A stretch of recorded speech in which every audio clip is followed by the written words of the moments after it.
আসসালামু আলাইকুম। আজকে আমরা শিখব কিভাবে ফর্ম ফিল আপ করতে হয়। তো ফার্স্টে আমরা আমাদের স্টুডেন্ট আইডিটা লগ ইন করে নেব।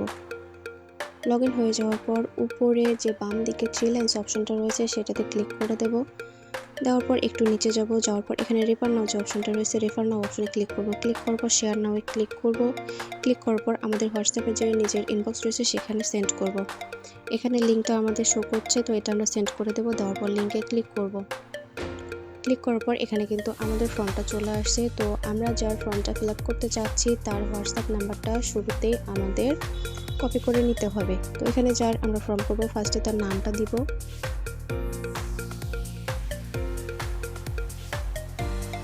দেওয়ার পর এখানে লাস্ট নেম দেওয়ার প্রয়োজনে এখানে স্পেস দিয়ে দিব। দেওয়ার পর যার ফর্ম আমরা করব সে যদি আপনাকে তার ইমেল অ্যাড্রেসটা দিয়ে দেয় তাহলে তো ভালো, আর যদি ইমেল অ্যাড্রেসটা না দেয় সেক্ষেত্রে এখানে আপনি আপনার ইচ্ছা মতো যে কোনো একটা ইমেল অ্যাড্রেস বানিয়ে দিতে পারবেন।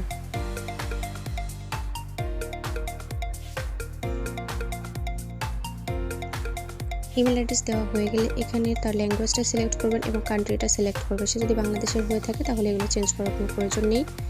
এরপর হচ্ছে ইন্টার ফোন নাম্বার চেয়েছে, তো এখানে আপনি যার ফর্ম করছেন তার হোয়াটসঅ্যাপ নাম্বারটা এখানে বসাতে হবে। তো আমি কপি করে রেখেছিলাম, সেটা এখানে সেন্ড করে দিলাম। দেওয়ার পর এখানে সামনে যদি কোনো ধরনের জিরো থাকে বা ডাবল এইট থাকে সেগুলো কেটে দিতে হবে, কারণ অটোমেটিকভাবে এখানে ফর্মে +88 দেওয়াই রয়েছে। তো সেক্ষেত্রে আমার যে এক্সট্রা জিরোটা রয়েছে সেটা আমি কেটে দিলাম। দেওয়ার পর সেমভাবে এখানে হোয়াটসঅ্যাপ নাম্বারটাও বসিয়ে দিচ্ছি, দিয়ে জিরোটা কেটে দিচ্ছি। তারপর এখানে ক্রিয়েট যে পাসওয়ার্ডটা চাচ্ছে এখানে পাসওয়ার্ডটা আমি দিয়ে দেবো 1 থেকে 6 পর্যন্ত।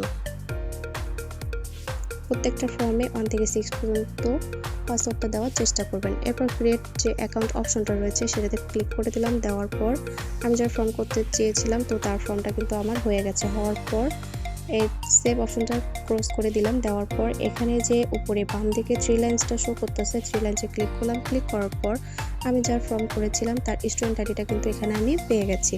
তো এটা চেপে ধরে আমি এখানে কপি করে নিলাম নাম্বারটা, অথবা আপনারা এটা চাইলে স্ক্রিনশট তুলেও নিতে পারেন, কোনো সমস্যা নেই। আপনাদের যেটা সুবিধা হবে সেটা করতে পারেন।